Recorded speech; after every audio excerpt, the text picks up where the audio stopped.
दोस्तों निफ्टी 50 में अभी ये आपके सामने यहाँ पर चार्ट है जिसमें मैंने सपोर्ट और रेजिस्टेंस निकाला था और मैंने आपसे भी ये भी कहा था कि अगर ये इस रेजिस्टेंस को अपना सपोर्ट बना लेता है, ठीक है, तो आपको यहाँ पे अच्छी खासी बाइंग की रैली ऊपर तक देखने को मिल सकती है। और उस तरीके से निफ्टी में यहाँ पर हमें बाइंग की रैली देखने को मिली है। At the end of the day 3 बजे के बाद यहाँ पर बहुत ज़्यादा बाइंग आपको यहाँ पर देखने को मिली और निफ्टी ने 18,000 का जो राउंड लेवल है उसे क्रॉस कर दिया। तो ये यहाँ पे जो 18,000 का जो लेवल है उस लेवल पे पुट राइटर्स ने अपनी पुट राइटिंग बहुत ज़्यादा की होगी। तो जो हम जिस प्रकार से हम साइकोलॉजी लेवल पे सोचते हैं कि स्टॉप लॉस हंटिंग के बारे में, अगर आपने मेरे क्रूड ऑयल की वीडियो नहीं देखे हैं तो उसमें मैंने आप सभी को समझाया कि किस तरीके से हमें ट्रेड लेना चाहिए। जैसे कि बहुत सारे हमारे दोस्तों ने यहाँ पर 3 बजे की ये बड़ी कैंडल देखने के बाद इस लेवल पे जो बाइंग करके रखी है और अभी निफ्टी में जिनकी भी पोजीशन कॉल साइड पे पेंडिंग है उनके लिए बैड न्यूज़ ये है कि मैक्सिमम चांसेस ये हो सकते हैं कि 2 तारीख को, ठीक है, जब निफ्टी ट्यूसडे को जब ओपन होगा तो वो मैक्सिमम आपके स्टॉप लॉसेस हंट करने के चांसेस हैं, ठीक है। मतलब पहले आपको एक तो गैप डाउन दे सकता है या फिर अगर यहाँ पर ओपन होता है और यहाँ से नीचे की तरफ सेलिंग की रैली देने के चांसेस बहुत ज़्यादा है, ठीक है। तो यहाँ पर जब स्टॉप लॉसेस हंट हो गए उसके बाद हमारी एंट्री होनी चाहिए। और अगर उसने ये जो लेवल है यहाँ पर जो बाइंग हुई है, ठीक है, ये जो बाइंग हुई है इस बाइंग तक हमारे, जैसे कि अब मैंने आपसे कहा था कि अगर आप इसमें खरीद लेते हो निफ्टी को, तो आपको ख़रीदने से पहले कभी भी जब आपको इंटेंशन हो जाए कि अब यहाँ पे बड़ी कैंडल बनी है और मुझे अब निफ्टी में एंट्री करनी चाहिए, तो तुरंत एंट्री नहीं करनी चाहिए। आपको ये सोचना चाहिए कि उस लेवल के नीचे स्टॉप लॉस कहाँ पे लगे होंगे। तो यहाँ पे स्टॉप लॉस लगे होंगे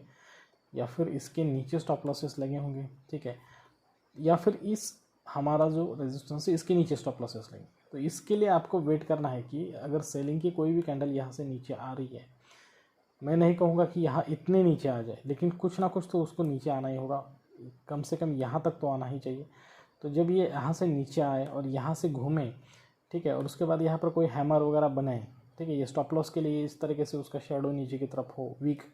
इस तरह से अगर नीचे हो तो उस वीक के नीचे आपको स्टॉप लॉस लगा देना है और यहाँ से ऊपर के लिए हमें टारगेट ले लेना है, ठीक है, 1:2 रेशो ले लेना है। तो मैं हमेशा जो प्राइस एक्शन के बारे में बोलता हूँ वो उसी बेसिस पे बोलता हूँ कि कभी भी अगर इस तरीके से रेजिस्टेंस लेवल के ऊपर Nifty, bank Nifty, crude oil जो भी है ऊपर चला जाता है तो आपको तुरंत ब्रेकआउट होने के बाद बाय नहीं करना चाहिए। इसके इस तरीके से अगर ऊपर जा रहा है, ठीक है, तो आपको बाय करना चाहिए। और मैं तो कहूँगा और भी एक बार इस तरीके से नीचे आकर ऊपर जाए तब लोगे तो आप ज़्यादा सेफ रहोगे, ठीक है। तो ये बाइंग साइड के लिए यहाँ पर मुझे ये सिचुएशन लग रहा है कि निफ्टी में ओपन होने के बाद थोड़ी बहुत सेलिंग देगा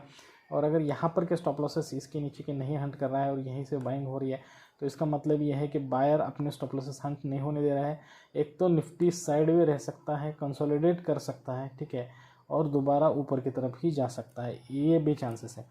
ठीक है। या फिर ऐसा हो सकता है कि इस लेवल पे ऊपर जाने के बाद कंसोलिडेशन करने के बाद यहाँ पे कॉल राइटिंग भी हो सकता है ज़्यादा से ज़्यादा। लेकिन ये सब चीज़ें होने के लिए आपको 11:30-12 बजे तक वेट करना चाहिए प्राइस एक्शन के हिसाब से। और उसके बाद जिस साइड भी ब्रेकआउट दे रहा है, ठीक है, तो जब जो मैंने आपको ट्रिक बताया है कि कभी भी ब्रेकआउट मिलने के बाद तुरंत एंट्री नहीं करना है, उस ब्रेकआउट के स्टॉप लॉसेस देखो कहाँ पे स्टॉप लॉसेस लगे हुए हैं और उन स्टॉप लॉसेस के पास जब मार्केट दोबारा घूम के आएगा और सेम डायरेक्शन में रिपीट नीचे की तरफ आ रहा है ऊपर जाके, तभी पुट लेना है। बहुत सारे हमारे दोस्तों गलती क्या होती है, देखो मैं आपको बताता हूँ कि मार्केट में 2 ही चीज़ें चलती है, एक चलता है ग्रिड, ठीक है, ग्रिड, और दूसरा चलता है फियर, ठीक है। तो सबसे ज़्यादा जो रिटेल ट्रेडर्स होते हैं उन पर हावी होता है फियर, ग्रिड नहीं होता है। ग्रिड कब होता है, जब आपके पास बहुत सारे पैसे आ जाए मार्केट में, आप सक्सेसफुल बन जाओ और आपके कैपिटल भी बढ़ जाए, उसके बाद फियर को आप ओवरकम कर लेते हो और आपके ऊपर चलता है ग्रिड, ठीक है। तो अभी जो फर्स्ट स्टेप है आपका, जब आप 1 लॉट 2 लॉट में काम कर रहे हैं तो उसमें आप पर चलता है फियर का राज, ठीक है। तो इसमें क्या चीज़ है कि फियर जो होता है उसके कुछ कंपोनेंट्स है, जैसे कि फियर किस चीज़ की वजह से हो सकता है। पहली चीज़ ये है कि फियर आपको लग सकता है फोमो की वजह से, ठीक है, कि ये जो आपके सामने अपॉर्चुनिटी है वो अपॉर्चुनिटी मुझसे चली ना जाए, ठीक है, इस चीज़ की वजह से आप फेयर आउट होकर मार्केट में जल्दी एंट्री कर लेते हो, ठीक है।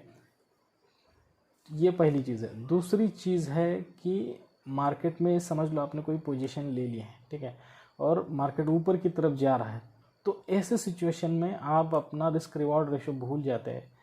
और वहाँ पर क्या करते हैं, अपने ट्रेड को कट करने के बजाय, मतलब अगर ऊपर की तरफ कोई रेजिस्टेंस है, कोई इस तरह का लेवल आ गया कि जिस पर आपको निकल जाना चाहिए, जैसे कि यहाँ पे मार्केट नीचे की तरफ घूमा है, ठीक है, तो अगर इस तरीके से रेड कैंडल दिखाई देता है तो भी आप वेट करते रहते हो कि बोलते हो आने दो रेड कैंडल, मैं वेट करूँगा जब हमारा टारगेट ऊपर, इसके भी ऊपर जा सकता है। तो ये जो है वो आपको फियर क्या है कि कहीं मैं ये ऊपर जाने वाली रैली मिस ना कर दूं, इसलिए आप वेट करते हो। और इस वेटिंग में आपका जो स्टॉक है या फिर निफ्टी है या फिर बैंक निफ्टी है, आपके ओपनिंग प्राइस तक, ब्रेक इवन तक आ जाता है या फिर आपका स्टॉप लॉस भी हंट कर देता है, ठीक है। तो ये भी एक फियर है, ठीक है। तो इस तरीके के बहुत 3-4 फियर है जो मैं हमेशा आपको मार्केट में, क्योंकि देखो दोस्तों यहाँ पर बताने वाली चीज़ ये है कि मार्केट आपकी स्ट्रैटेजी पे नहीं चलता है। स्ट्रैटेजी हज़ारों है मार्केट में, कौन सी भी स्ट्रैटेजी चल जाएगी, ठीक है, प्रैक्टिस करने के बाद कौन सी भी स्ट्रैटेजी चल जाएगी। लेकिन इससे पहले चीज़ क्या है कि आपको खुद के ऊपर काम करना बहुत ज़्यादा ज़रूरी है। आपको अपने फेयर के ऊपर काम करा। मैं मार्केट में जब पहले ट्रेड करता था तो मेरी गलती क्या होती थी कि मैं मार्केट शुरू होते ही बिना किसी एनालिसिस के मार्केट में कूद जाता था, या फिर मुझे ऐसा लगता था कि फियर ऑफ मिसिंग आउट की वजह से ये जो ट्रेड है मेरे हाथ से चला जाएगा। लेकिन प्रैक्टिस से अब मैं, अगर कैंडल्स भी ग्रीन बन रही है तो एंट्री नहीं करता हूँ, वेट करता हूँ, फिर वो कैंडल्स नीचे आए और उसके बाद अगर प्रॉपर सिचुएशन दिखाई दे तो ही उसमें एंट्री करता हूँ, प्रॉपर रिस्क रिवॉर्ड रेशो के साथ। तो इस तरीके की साइकोलॉजी मेंटेन करना बहुत ज़्यादा ज़रूरी है, अपने आप पर काम करना। तो यहाँ पर मैंने बता दिया कि ये आपको सपोर्ट रेजिस्टेंस के हिसाब से, आप चलिए यहाँ पर सभी निकाल देता हूँ और देखेंगे कि 2 तारीख को हमारा प्लान क्या करना चाहिए हमें। पहली तो चीज़ है कि हमें दोपहर 12 बजे से पहले ट्रेड को देखना ही नहीं, मार्केट को देखना ही नहीं, ठीक है। दोपहर 12 बजे के बाद ही मार्केट को खोलना है, हमारे सपोर्ट रेजिस्टेंस के हिसाब से देखना है कि मार्केट में शुरू क्या है अभी, ठीक है। तो यहाँ पे अराउंड ये है, ठीक है, 18,000। तो यहाँ पर मैंने सपोर्ट रेजिस्टेंस निकाल दिया है। दोपहर 12 बजे के बाद अगर आपको ऐसा दिखाई देता है कि मार्केट अभी भी 18,000 के ऊपर है, ठीक है, ऊपर चला गया, यहाँ पे कंसोलिडेट कर रहा है, यहाँ पर कुछ कर रहा है, तो आपको वेट करना है ब्रेकआउट के लिए। जैसे ही ऊपर का ब्रेकआउट मिलता है तो एंट्री नहीं करना है,